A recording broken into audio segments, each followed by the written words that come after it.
we're getting Frontier opening bell for Friday, the 15th of September, up and running. Hello, everyone, and welcome to the end of the week. You can see through four of the markets we cover, finishing the green. The BRVM in Côte d'Ivoire surged to a new high of 216 on Thursday, 0.33%. The Egyptian market finished the week. Thursday is the end of the trading week in Cairo. That's almost 1% in the green. The Nairobi stock market came back with about 0.37%, still below the 100, by the way, for the all-share index, while the South African JSE finished very strongly, nearly 1.5%, led in the main by the Binance Resources stake after the sector data for the month showed very impressive production by some of the biggest names in the mining sector in South Africa. So the shares of all the big names within that sector rose significantly, just about 5.32%, leading the rest of the market on Thursday. So that's good news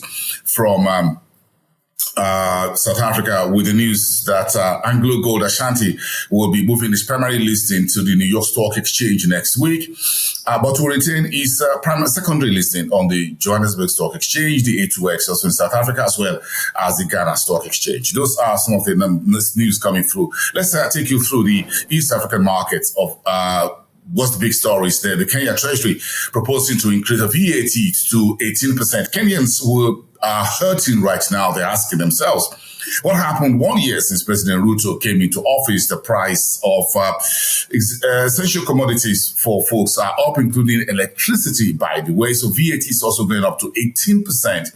That's no good news for Kenyans, who will be paying far more for the price of petrol, diesel, and other forms of gasoline, effective from now, between now and sometime in October. Those upward reviews were announced yesterday. The EPRA made those announcements. That's a tough time for my colleagues from South Africa Reports who are there in Nairobi.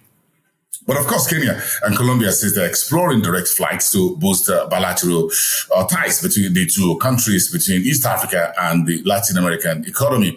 The East African Breweries Limited is now under probe because it gave additional shares to the parent company Diageo in the United Kingdom. Rwanda, in the meantime, is looking at financial hub status, with 22 tax treaties being signed for the KICC,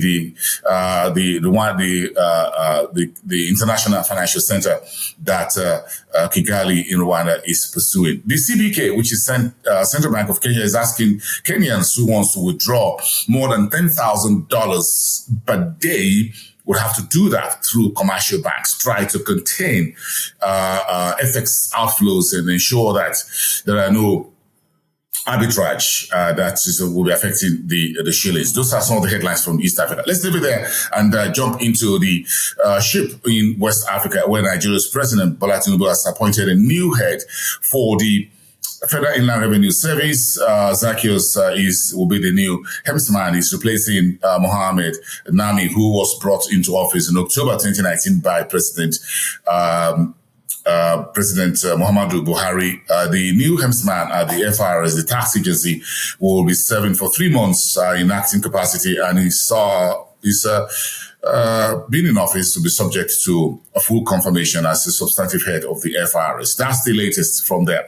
The Central Bank of Nigeria, however, is warning fintech companies to stay within the band provided by the financial regulator as far as foreign exchange transactions concerned, in particular bringing in money from outside the country. A similar warning was issued to our international money transfer organizations just a few days ago. The managing director in charge of Gavi's country programs delivery, Tabani Maposa, was on television last night in Nigeria, and he says the total portfolio of Gavi Alliance healthcare investment in Nigeria is about $2.2 billion since it started, and is looking to afloat another program which will tackle cervical cancer among women in Nigeria, as well as provide more immunization or dosage for to prevent infant mortality. Maposa is in charge of about 75 countries, including Africa, around the world. Iran is looking to build a new petroleum refinery in Burkina Faso. That's just just a bit out of Nigeria's borders to the northern part of the country is something being reported. By the way, Nigeria is looking to build Africa's one of the world's largest refineries. Now Iran is looking to put one refinery in Burkina Faso. And the Revenue Office in Togo says it mobilizes $1 billion between January and August so far this year.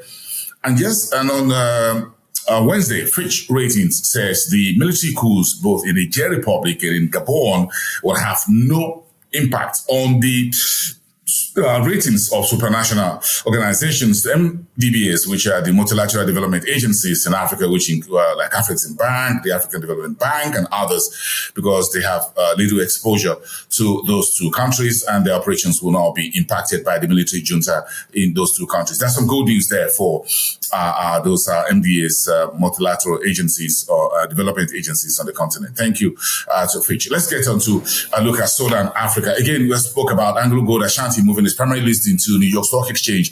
Sometime next week, we're keeping an eye on that. Mining stocks rallied South African market. Yesterday, the industry report came in very positive. First round reporting positive earnings up 11%. In annual profit.